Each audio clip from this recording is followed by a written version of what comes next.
오늘은 광야 수업 세 번째 시간입니다. 완악함이 만든 광야, 완악함이 만든 광야라는 제목으로 하나님 말씀 나누겠습니다. 옛날에 어느 마을에 두 아들을 둔 어머니가 살았습니다.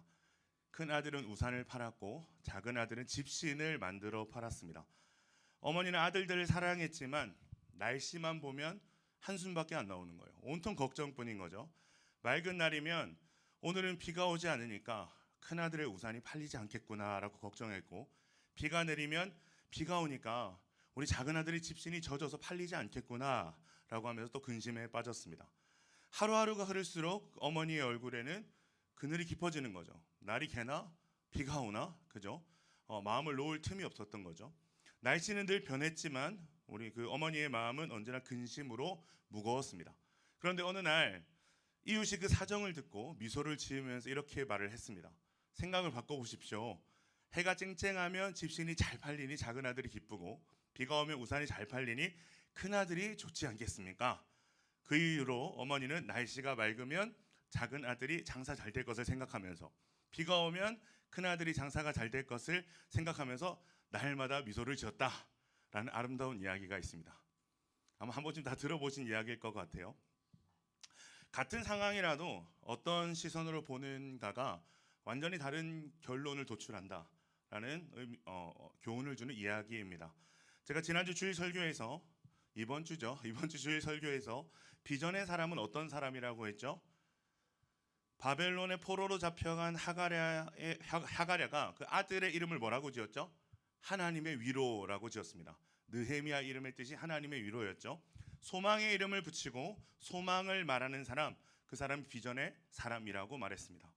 여러분, 말은 그 사람의 내면의 상태를 고스란히 다 드러내줍니다. 마태복음 12장에서 예수님께서 마음에 가득한 것을 입이 말하느니라 라고 말씀하시거든요. 그리고 누가복음 6장 45절에서는 선한 사람은 마음에 쌓은 선에서 선을 내고 악한 자는 그 쌓은 악에서 악을 내나니 이는 마음에 가득한 것을 입으로 말함이라. 마음에 가득한 것을 입으로 말한대요. 즉 말은 우리의 마음의 상태, 영혼의 상태를 나타내주는 여러분 지표와 같다라는 것을 예수님께서 말씀하고 계신 거죠. 저 사람이 말은 그렇게 하는데 마음은 그런 사람이 아니야. 여러분, 그렇지 않습니다. 말을 그렇게 하면 마음도 그런 사람입니다. 마음은 그렇지 않은데 말을 이렇게 한다? 그렇지 않습니다. 성경에서 예수님께서 말씀하시잖아요. 말은 곧 우리의 마음의 상태, 영혼의 상태를 보여준다라고 이야기하고 있습니다. 에베소서 4장 29절에는 뭐라고 말씀하고 있냐면, 무릇 더러운 말은 너희 입 밖에도 내지 말고 오직 덕을 세우는 데 소용되는 대로 선한 말을 하여 듣는 자들에게 은혜를 끼치게 하라 라는 권면이 있습니다. 뭐라고 바울이 지금 권면하는 거죠? 더러운 말은 뭐라고요? 더러운 말은 뭐라고요? 입 밖에도 꺼내지 마라. 입 밖에도 꺼내지 말래요. 오직 덕을 세우는데 소용되는 대로 선한 말을 하는 사람이 되어야 된다라고 바울이 에베소 교인들에게 이야기를 하고 있는 겁니다. 여러분, 이거 말에 대해서 얼마나 강력한 경고이자 권면입니까? 더러운 말, 즉 덕이 되지 않는 말을 입 밖에도 꺼내지 말라고 이야기를 하고 있는 거예요. 오직 교회의 덕을 세우는데, 그 사람의 영혼의 덕을 세우는데 사용되는 선한 말을 해야 된다라고 이야기를 하고 있는 겁니다. 여러분, 이번 한 주를 살아오면서 여러분의 말은 어떠했습니까? 여러분은 어떤 말을 많이 하고 살았나요? 여러분의 말이 여러분의 영혼의 상태를 말하는 것이라면 지금 여러분의 영혼의 상태는 어떤 상태입니까? 시편 95편 8절, 오늘 우리 나눌 말씀이죠. 이렇게 말하고 있습니다. 너희는 무리바에서와 같이 또 광야의 마사에서 지냈던 날과 같이 너희 마음을 완악하게 하지 말지어다. 이스라엘 역사 속에서 무리바와 마사는 아주 특별한 장소입니다. 출애굽 직후에 홍해를 건너 애국 군대가 수장되는 하나님의 큰 기적을 본 이스라엘 백성들은 열정적인 찬양의 예배를 올려드렸습니다. 그런데 불과 3일길이 지나지 않아서 그들은 불평하기 시작합니다. 그들이 불평한 이유가 뭘까요? 마실 물이 없다고 불평하기 시작합니다. 원망하기 시작합니다. 3일 전까지 열광의 예배, 열광의 찬양을 막 부르던 사람들이었어요. 사실상 찬양을 부를 수밖에 없었겠죠. 자신들을 가로막고 있던 홍해가 갈라지고 오랫동안 자신들을 종으로 부리며 괴롭게 했던 애국군들이 자신들의 뒤에서 홍해바다에 수장되는 일들이 일어났고 그것을 눈으로 목도했기 때문에 그렇습니다. 이 엄청난 하나님의 구원과 승리를 경험했기 때문에 그들은 하나님을 찬양할 수밖에 없었다는 거예요. 그런데 그 엄청난 일들을 경험하고 그 엄청난 일들을 경험한 가운데서 하나님을 그렇게 아름다운 말들로 하나님을 찬양하던 그들이 단 3일 만에 당장에 지금 마실 물이 없으니까 물이 없다, 마실 물이 없다라고 모세를 원망하고 있습니다. 출애굽기 15장 22절에서 24절이 이 사건을 배경으로 하고 있는데요. 제가 한번 읽어드릴게요.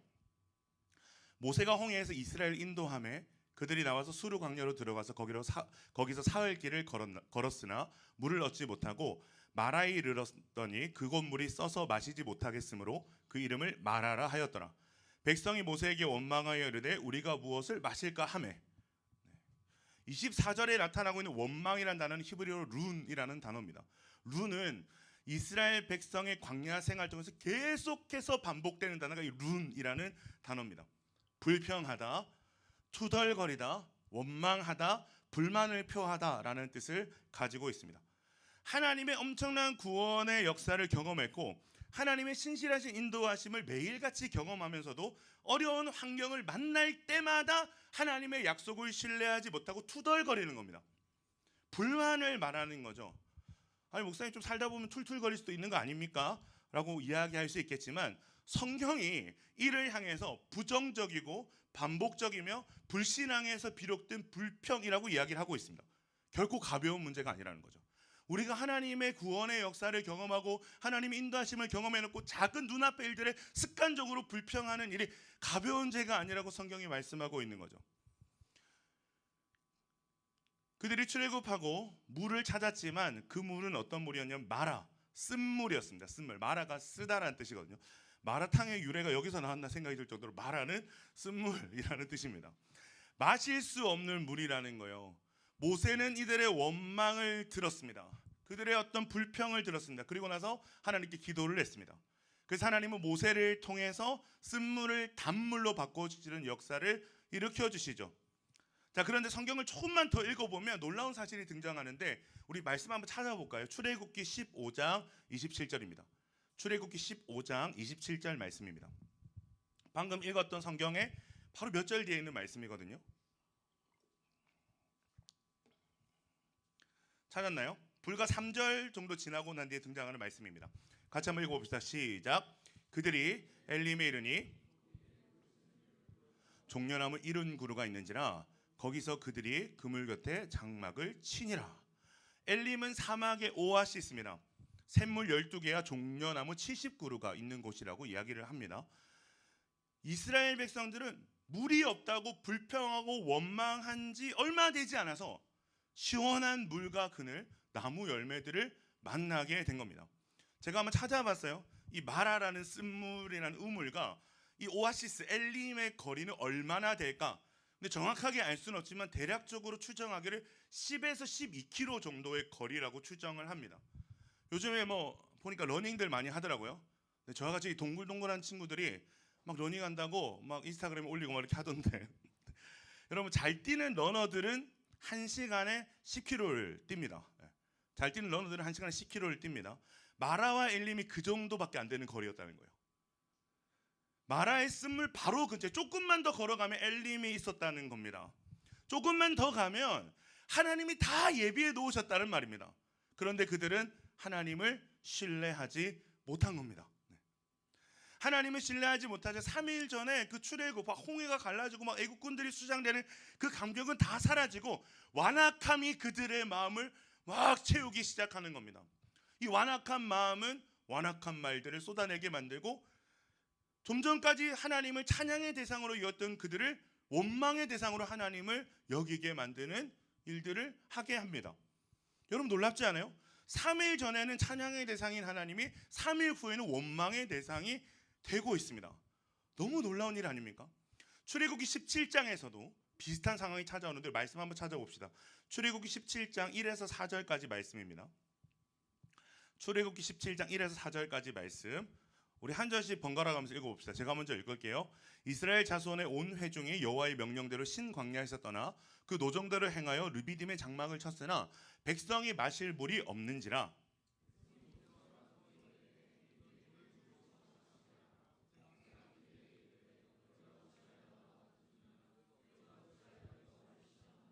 거기서 백성이 목이 말라 물을 찾음에 그들이 모세에게 대하여 원망하여 이르되 당신이 어찌하여 우리를 애굽에서 인도해 내어서 우리와 우리 자녀와 우리 가축이 목말라 죽게 하느냐. 모세가 여호와께 부르짖어 이르되 내가 이 백성에게 어떻게 하리이까. 그들이 조금 있으면 내게 돌을 던지겠나이다. 여러분, 우리가 여기서 깨달아야 되는 중요한 사실이 있어요. 한 번 불평하기 시작한 문제는 또다시 불평하기가 너무나도 쉽다는 겁니다. 놀랍지 않아요? 하나님이 출애굽 시켜주신 것도 모자라서 쓴물을 단물로 바꾸셨거든요. 그게 얼마 되지 않았어요. 엘림이라는 오아시스를 만난 지도 뭐 그렇게 오래되지 않은 것 같습니다. 이제는 그들이 불평이 아니라 이 정도 하나님이 하셨으면 신뢰의 고백들을 해야 되는데 똑같은 문제 앞에서 백성들은 또다시 모세를 원망하고 있습니다. 여러분, 여기서 우리가 알 수 있는 중요한 포인트가 뭐죠? 불평과 원망은 습관이라는 거예요. 불평과 원망은 습관이라는 겁니다. 그런데 이번에는 원망만 하지 않아요. 2절에 보면 백성이 모세와 다투었다라고 되어 있죠. 다투었다라고 되어 있습니다. 다투었다라는 단어는 법정에서 상대를 고발하거나 하는 송사를 말할 때 쓰이는 단어가 다투었다라는 표현입니다. 단순한 말싸움이 아니라 상대를 고소할 때 사용하는 그런 말입니다. 이전에 했던 원망보다 훨씬 더 과격한 말과 행동을 하고 있다는 걸 알 수가 있죠. 얼마나 그 이스라엘 백성들이 과격하게 모세에게 다가오는지 모세는 다급하게 하나님께 부르짖습니다. 4절에 보면 모세가 여호와께 부르짖어 이르되 내가 이 백성에게 어떻게 하리이까. 그들이 조금 있으면 내게 돌을 던지겠나이다. 주님 살려주십시오. 이들이 곧 돌을 들어서 저를 죽일 것 같습니다. 하나님이 세우신 모세를 죽일 것 같이 행동하고 있는 이스라엘 백성의 모습을 보고 있습니다. 여러분, 근데 이들이 정말 죽이고 싶은 게 모세일까요? 아니에요. 이들도 알아요. 모세는 하나님이 세우신 사람에 불과하다는 걸 이들은 압니다. 이들이 정말 원망하고 다투고 죽이고 싶은 대상이 누구예요? 하나님인 거예요. 그런데 보이지 않는 하나님을 죽일 수 없으니까 눈에 보이는 모세를 죽이려 하는 거죠. 근데 그 죽이려는 이유가 뭐죠? 지금 당장 내가 원하는 대로 내게 필요한 것을 채워주지 않는다는 겁니다. 여러분, 이런 불만 우리 많이 하지 않아요? 이번 한 주 동안 여러분 이런 불만의 고백들을 내뱉은 적이 있지 않습니까? 지금 당장 내가 원하는 대로 지금 당장 내가 필요한 것을 채워주지 않는 하나님에 대한 원망. 근데 여러분에게 한번 질문 드리고 싶어요. 하나님이 여러분이 원하시는 대로 다 해주셔야 되시는 분입니까? 하나님이 여러분이 원하는 대로 움직여 주셔야 되는 분입니까? 하나 더 질문해 볼게요. 여러분이 원하는 때 여러분이 원하는 것을 여러분이 원하는 방식대로 이루어지는 것이 정말 옳은 것입니까? 그것이 여러분의 인생의 최선의 어떤 응답이요 최선의 길이라고 여러분 보장할 수 있습니까? 그렇지 않아요. 사무엘상 말씀을 보면 이스라엘 백성이 왕을 구하거든요. 저 이방 민족들처럼 우리도 왕을 달라는 거예요. 우리를 위해 싸울 자를 세워달라는 거죠. 그것이 그 이스라엘 백성들과 장로가 보기엔 최선이었어요. 왕이 세워지는 것. 자신들을 위한 가장 좋은 길로 여겼거든요. 근데 하나님 뭐라고 말씀하시죠? 아니야, 그렇지 않아라고 말씀하시잖아요. 그로 인해 당할 고통들을 하나님께서 다 미리 말씀해 주세요. 그럼에도 불구하고 이스라엘은 왕을 구했고 이스라엘의 왕정 시대를 보면 그들은 자신들이 원한 왕 때문에 엄청난 고통을 당합니다. 결국 어떻게 됩니까? 북이스라엘은 아수르에서 멸망하고 바벨론은 어떻게 됩니까? 바벨론이래. 남유다는 어떻게 됩니까? 바벨론으로 다 포로 잡혀서 끌려가죠. 사랑하는 여러분, 우리의 인생에 가장 선하시고 가장 위대하신 왕은 하나님 한 분뿐입니다. 이 왕은 자신의 백성을 위해 자신의 모든 것을 버리는 왕입니다. 자기가 사랑하는 독생자를 버리시면서까지 백성을 구원해내신 왕입니다. 백성들의 어떠한가 상관없이 자신의 약속을 끝까지 지켜냈던 왕입니다. 자신에게 불순종하고 자신을 거부했던 백성들을 그 자리까지 내려와서 끝까지 보듬고 사랑하신 왕입니다. 근데 그 왕은 우리와 다르시죠. 다른 존재죠. 존재적으로 틀린 왕이죠. 모든 것을 아세요. 모든 것을 할 수 있는 왕이세요.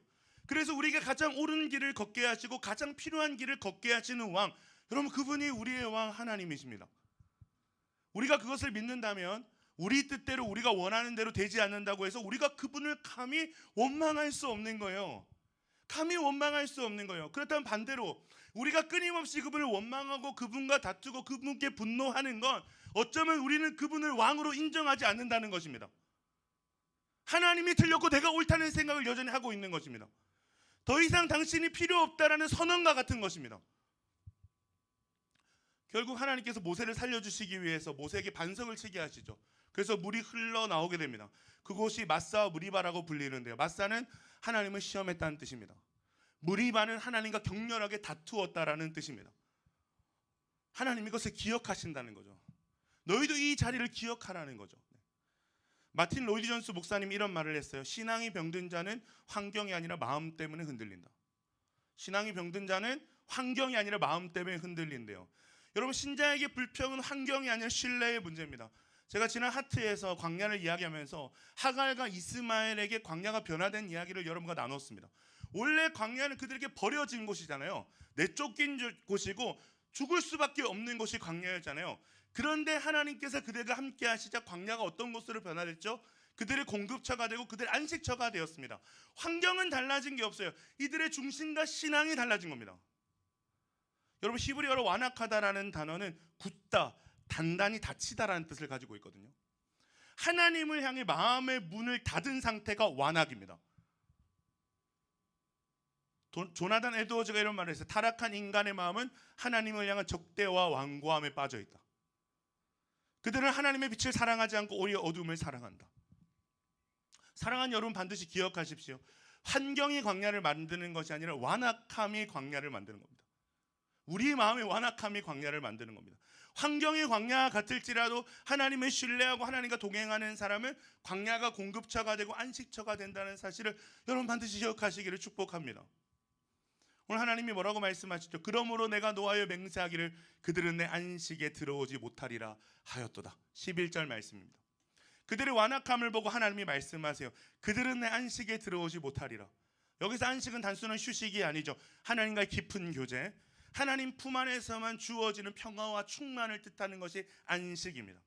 그렇기 때문에 안식은 하나님과의 관계 안에서만 주어지는 선물인 거죠. 사랑하는 여러분, 우리는 이스라엘 백성이 40년이나 광야를 걷게 된 이유를 기억해야 돼요. 40년 거리였기 때문에 40년을 걸은 게 아닙니다. 물과 먹을 것이 없어서 40년을 걸은 게 아니라고요. 그들 앞에 있는 그들의 대적이 강해서 40년 동안 광야를 걷게 된 것이 아닙니다. 그들의 마음이 완악하기 때문에 40년을 광야를 걷게 된 겁니다. 그들은 끊임없이 불평과 원망을 반복했습니다. 아무리 하나님이 은혜를 베풀어 주시고 응답하시고 역사해 주셔도 그들은 하나님 안에 거하기를 선택하지 않았습니다. 하나님을 끝까지 신뢰하지 않았고 하나님을 왕으로 인정하지 않았습니다. 그들에게 하나님은 램프의 요정과 같았어요. 자신들이 원하는 대로, 자기들이 원하는 대로 모든 것을 들어줘야만 되는 존재. 그렇지 않으면 불평하고 하나님과 다투고 할 수만 있다면 돌을 들어서 죽여버리고 싶은 존재. 이들에게 하나님은 그런 존재로 취급을 받으신 거죠. 사랑하는 여러분, 그렇기 때문에 원망과 불평은 절대로 가벼운 죄가 아니에요.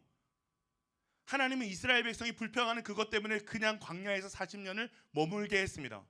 결국 그들은 눈앞에 가나안 땅을 두고 불평한 죄 때문에 하나님께 벌을 받은 거죠. 하나님께서 결국 그들을 광야에 머물게 하셨습니다. 심각한 문제인 거죠. 근데 사람들은 왜 이렇게 쉽게 불평의 죄들을 지을까요? 왜 이렇게 쉽게 하나님을 원망할까요? 도둑, 살인과 같은 것은 여러분 쉽게 사실 저지를 수 있는 문제가 아니잖아요. 왜냐하면 그 죄를 짓기 위해서는 엄청난 에너지와 결단이 필요하지 않습니까? 하지만 불평은 어때요? 입만 열면 할 수 있는 거예요. 입만 열면 너무나도 쉽게 터져나올 수 있는 것이 불평이에요. 그런데 우리가 기억해야 될 것은 하나님은 이 불평을 가벼운 죄로 여기지 않으신다. 큰 죄로 여기신다. 문제를 삼고 계신다는 것을 기억해야 됩니다. 민수기 14장 27절 28절을 보면 그 원망하는 말을 내가 들었노라. 그들에게 이르기를 여호와의 말씀에 나의 삶을 가르쳐 맹세하노라. 너희 말이 내 귀에 들린 대로 내가 너희에게 행하리니. 들린 대로 행하겠다 말씀하십니다. 신명기 1장 34절에는 여호와께서 너희 말소리를 들으시고 노하사 맹세하여 가라사대. 너희 말소리를 들으시고 노하사 맹세하셨다고 되어 있습니다. 하나님께서는 이스라엘 백성의 반복되는 불평의 말들을 다 듣고 계셨어요. 그들이 뭐라고 말했을까요? 광야에서 그냥 죽었으면 좋겠어. 애굽에서 떠나지 않았으면 좋겠어. 하나님은 그 반복되는 그들의 불평의 말대로 그 출애굽 1세대를 광야에서 다 죽게 하셨습니다. 어떤 불평을 하는지 들으시고 불평대로 되게 하신다라는 거죠. 여러분 무섭지 않아요? 저는 이 말씀 묵상하면서 너무 무서운 거예요. 하나님께서 우리의 모든 불평을 다 들으신대요. 그리고 너희 말이 내 귀에 들린 대로 행하신다라고 말씀을 하십니다. 사랑하는 여러분, 반드시 기억하십시오. 불평의 말은 우리의 삶의 그 모든 영역을 광야로 만듭니다. 불평이 습관이 된 사람들은 그 불평이 점점 더 심각해질 것이라고 말하고 있습니다. 처음에는 투덜거림 정도였는데 그것이 격렬한 다툼이 되고 돌을 들어 모세를 치려 했던 이스라엘 백성의 모습을 여러분, 우리는 무겁게 바라볼 수 있어야 됩니다. 그렇기 때문에 우리가 너무나도 쉽게 불평하고 완악한 마음을 가지고 사는 우리의 상태를 그냥 내버려둬서는 안 되는 거예요. 하나님 앞에서 다뤄가야 되는 겁니다. 여러분, 결단하며 다뤄가야 됩니다. 하나님의 도우심을 구해야만 되는 거예요. 어떻게 하면 우리가 다뤄질 수 있을까요? 여러분, 눈앞의 문제가 아니라 하나님이 우리에게 행하신 일들을 날마다 기억하기를 훈련하면 됩니다. 내 눈앞의 문제와는 비교할 수 없는 위대하신 하나님이 하신 일이 여러분 우리의 삶에 일어났지 않습니까? 여러분 그것을 경험했으니까 오늘 이 자리에 있는 거 아닙니까? 하나님이 우리를 이처럼 사랑하사 독생자 예수를 주셔서 우리를 당신의 자녀 삼아 주시지 않으셨습니까? 그 일에 우리가 한 건 아무것도 없잖아요. 그분이 그냥 우리를 사랑하셔서 무조건적인 은혜를 베푸신 일이 우리를 자녀 삼으신 일입니다. 그분이 우리를 끝까지 포기하지 않으셨기에 우리가 오늘 이 자리에 있습니다. 제가 제 아들 윤우가 태어나고 나서 처음 경험해보는 감정이 생기더라고요. 이 아이를 위해서라면 모든 것을 내어줄 수 있겠다라는 감정이 생깁니다. 한 번도 제가 경험하지도 품어오지도 못한 마음이요. 만약에 제가 여러분들을 살리기 위해서 저희 아들의 생명을 내어줄 수 있다면 저는 여러분들을 위해서 다 내어줄 수 있는 사람인 거예요.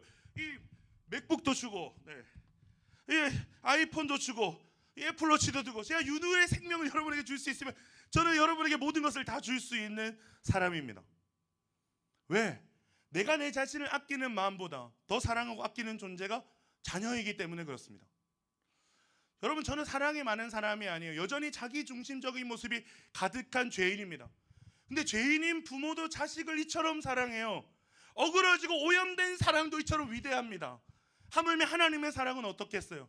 자신의 독생자 그 성자 하나님을 향해 단 한 번도 완벽하지 않은 적이 없었던 사랑이죠. 단 한 번도 오염되지도 부족한 적이 없었던 사랑이죠. 사랑 그 자체인 성부 하나님이 영원 전부터 그 아들을 그렇게 사랑해 오신 거죠. 그런데 그 아들을 우리를 구원하시려 철저히 외면하시고 저주하시고 버리셨다라는 거예요. 그렇다면 하나님께서는 우리를 위해서 모든 걸 다 주실 수 있다라는 그 증거가 되는 것입니다. 그 확증이 되는 것이죠. 그분의 모든 것으로 우리를 사랑하시는 확증의 십자가인 것입니다. 여러분, 그런 분께서 우리의 삶을 방치하시겠습니까? 계속해서 우리를 고통 가운데 내버려 두시겠습니까? 그분이 우리의 고통과 어려움을 즐기시는 분이시겠습니까? 여러분, 우리가 십자가를 생각할 때 우리가 감히 하나님을 우리를 사랑하시지도 선한 길로 인도하시지 않는다고 말할 수가 없는 거예요. 결코 그럴 수 없습니다. 그렇기 때문에 여러분, 뭘 바꿔야 되는 거예요? 시선을 바꿔야 되는 거죠. 어차피 우리 인생은 광야예요. 주님 다시 올 때까지 다시 완전한 안식이 있을 때까지 우리는 계속해서 이 광야를 걸어가야만 합니다. 이 광야를 걸어가는 동안 우리가 해야 될 여러분 훈련이 뭐죠? 하나님을 바라보는 훈련이에요. 정황과 상황이 아니라 끊임없이 하나님을 바라보는 훈련을 해야 되는 거예요. 하나님 그 훈련 시키시는 거죠. 날마다 십자가를 묵상해야 되는 훈련을 하시는 거죠. 하나님 앞에 완악하게 닫혀있는 마음을 바꾸고 하나님의 그 선하심과 구원의 일들을 바라보는 훈련을 해야 되는 거죠. 여러분, 반드시 기억하십시오. 하나님을 바라보지 못하게 만드는 완악함이 광야를 만드는 겁니다. 나도 모르게 내뱉는 불평과 원망이 광야를 만드는 거죠. 여러분이 지금 가정에 대해서 불평하고 원망하고 계신다면 가정이 광야가 되는 거예요. 교회에 대해서 여러분이 불평하고 원망의 마음을 가지고 있다면 교회가 광야가 되는 겁니다. 직장에 대해서 불평하고 원망하고 있는데 직장이 광야가 되고, 캠퍼스를 그렇게 생각한다면 캠퍼스가 광야가 되겠죠. 여러분 자신의 존재와 인생에 대해서 그렇게 불평하고 원망하고 있다면 여러분의 존재와 살아가는 모든 시간들이 광야가 되겠죠. 바울이 이렇게 고백하거든요. 빌립보서 4장 13절 말씀, 이 말씀 여러분 잘 아시는 말씀이에요. 내게 능력 주신 자 안에서 내가 모든 것을 할 수 있느니라. 내게 능력 주신 자 안에서 내가 모든 것을 할 수 있느니라. 사람들이 이 능력을 가끔씩 오해를 합니다. 마치 모든 것이 가능한, 야, 내가 주님 안에 있을 때 모든 것이 가능한 마치 슈퍼파워를 얻는 것처럼 생각을 하는데 여러분 그렇지 않아요. 바울이 말하는 이 능력은요, 자족하는 능력이에요. 자족이 뭐예요? 충분히 만족하는 상태, 충분히 만족이 되는 상태, 즉 감사의 상태가 자족입니다. 노년의 바울이 차디찬 옥에 갇혔습니다. 안팎으로 바울을 공경에 처하게 만들려는 일들이 계속해서 일어납니다. 그래서 빌립보 성도들이 그 바울을 걱정하는 거예요. 근데 바울이 이렇게 고백하는 거죠. 빌립보서 4장 11절에서 13절을 보면 내가 궁핍함으로 말하는 것이 아니니라 어떠한 형편에든지 나는 자족하기를 배웠노니 나는 비천에 처할 줄도 알고 풍부에 처할 줄도 알아 모든 일 곧 배부름과 배고픔과 풍부와 궁핍에도 처할 줄 아는 일체의 비결을 배웠노라. 내게 능력 주시는 자 안에서 내가 모든 것을 할 수 있느니라. 아멘. 비천에 처하든지 풍부에 처하든지 배부름에 처하든지 배고픔에 처하든지 자족하는 일체의 비결을 배웠다. 여러분 비결이 뭐예요? 아무나 다 알 수 있는 겁니까? 아니잖아요. 우리가 맛집을 소개하는 프로그램 보면 이거는 우리 집만의 비결이에요 하면서 이제 하얀 가루 집어넣고 막 그러잖아요. 여러분 일체의 비결이라는 게 뭐예요? 내게 능력 주신 자에서 내가 모든 것을 할 수 있느니라. 나 같은 자를 구원하신 그리스도를 생각할 때 그 놀라운 은혜 안에 있을 때 나는 어떤 순간에도 감사할 수 있는 능력을 가진 사람이 된다는 거예요. 나는 어떤 상황에도 하나님이 주시는 흔들리지 않은 안식을 누리는 사람이 된다는 것입니다. 그 능력을 말하는 거예요. 맥스 루케이도 목사님이 이런 말을 했어요. 하나님의 평화는 폭풍을 멈추는 것이 아니라 폭풍 속에서 우리를 지키는 힘이다. 하나님의 평화는 폭풍을 멈추는 게 아니래요. 폭풍 속에서 우리를 지키는 힘이래요. 안식은 환경이 아니라 하나님의 관계 속에 있는 거죠. 우리가 어디 있느냐가 여러분 안식의 문제를 결정한다는 거죠. 여러분 광야를 걸을지라도 하나님 안에 거하는 사람은 안식을 누리는 줄로 믿습니다.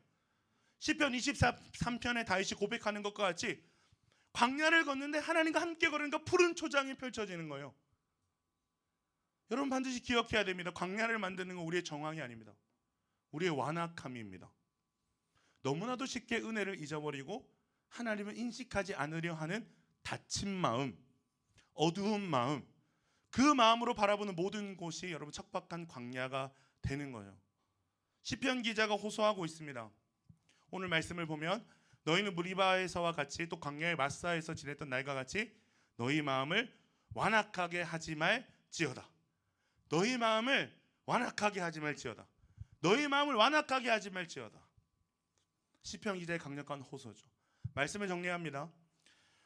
오늘 우리는 시편 95편 8절부터의 말씀을 살펴봤어요. 그죠? 여러분 시간이 되면 시편 95편 전체를 한번 읽어보세요. 어쨌든 오늘 우리가 나눈 8절에서 11절까지 말씀은 우리의 완악함에 대해서 경고하고 있는 말씀이라 할 수 있습니다. 근데 놀랍게도 이 동일한 시편 95편의 전반부를 보면 완전히 다른 고백이 기록되어 있어요. 우리 한번 찾아볼까요? 시편 95편 1에서 7절 말씀입니다. 95편 1에서 7절 말씀입니다. 자, 한 절씩 교독해서 읽어봅시다. 오라 우리가 여호와께 노래하며 우리의 구원의 반석을 향하여 즐거이 외치자.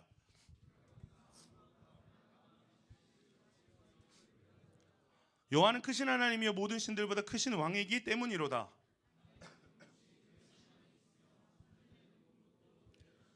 바다도 그의 것이라 그가 만드셨고 육지도 그의 손이 지으셨도다.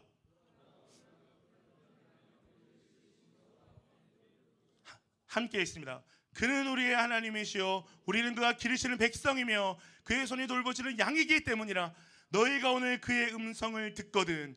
그러고 나서 뒤에 등장하는 말씀이 너희는 무리바에서와 같이 또 광야의 마사에서 같이 너희 마음을 완악하게 하지 말지어다 라고 등장을 하는 겁니다.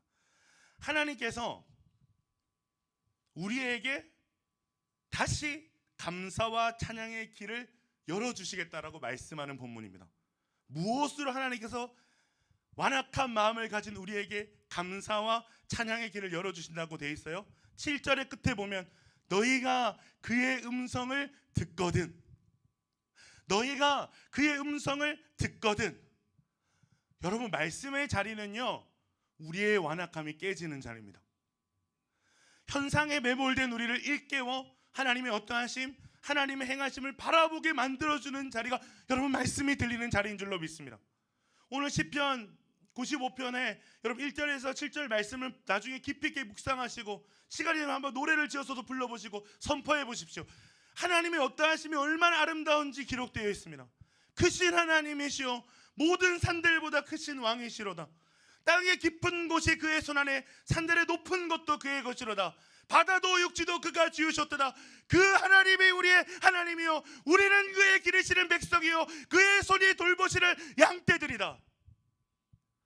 그러니 여호와께 노래하며 구원의 반석이신 하나님을 찬양하자. 감사함으로 그 앞에 나아가며 시를 지어 즐거이 그를 노래하자. 믿음의 눈을 들어 그 말씀이 선포되는 자리 가운데 그 말씀을 붙들고 믿음의 눈을 들어 다시 우리가 하나님을 생각할 때 우리는 원망과 다툼과 불평의 사람이 아닌 감사와 찬양의 사람이 될 줄로 믿습니다. 여러분의 인생의 그 모든 것들이 척박해 보이는 광야가 하나님 품 안에서 누리는 안식과 기대와 소망의 자리로 변화되는 줄로 믿습니다. 우리 그 믿음과 소망을 가지고 다 같이 일어나 찬양합시다.